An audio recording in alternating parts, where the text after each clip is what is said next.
Operation सिंदूरमुळे पाकिस्तानचं मोठं नुकसान झालेलं आहे। पाकिस्तानी लष्कराचे अधिकारी रुग्णालयात पोहोचलेत। पाकिस्तानचा कांगावा पाहायला मिळतोय। मसूद अझहरचा मदरसा उद्ध्वस्त करण्यात आला। जैश ए मोहम्मदचा दहशतवादी तळ सुद्धा उद्ध्वस्त करण्यात आलेला आहे।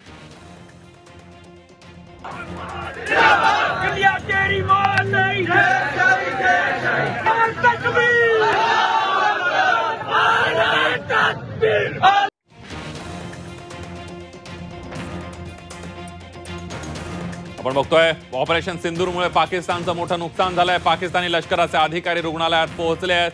पाकिस्तानचा कांगावा पाहायला मिळतोय। पाकिस्तान नेहमीसारखाच आताही कांगावा करायला लागलाय। जैश ए मोहम्मदचा दहशतवादी स्थळ उद्ध्वस्त करण्यात आलाय।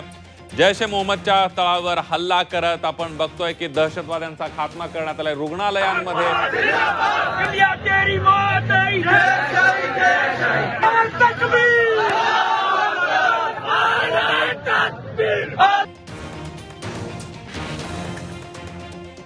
आपण बघतोय जवळपास 100 दहशतवाद्यांचा खात्मा ऑपरेशन सिंदूर मध्ये भारताने केलेला आहे। पाकिस्तानमधल्या जैश ए मोहम्मद आणि लष्कर ए तोयबाच्या दहशतवादी तळांवर हल्ले करत पाकिस्तान दहशतवाद्यांचा खात्मा केलेला आहे।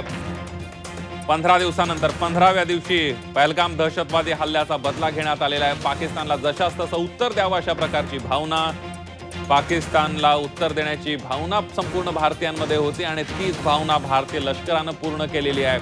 अचूक अशा प्रकारे नेम साधत पाकिस्तानमधले दहशतवाद्यांचे तळ उद्ध्वस्त करण्यात आलेले आहेत। आपण ही दृश्य आपण बघितलं की एअर स्ट्राईक नंतर भारताने केलेल्या एअर स्ट्राईक नंतर पाकिस्तानमध्ये कशा प्रकारे पळापळ झालेली आहे, कशी पाकिस्तानांची तारांबळ उडाली आहे हे दृश्यांमध्ये बघतोय।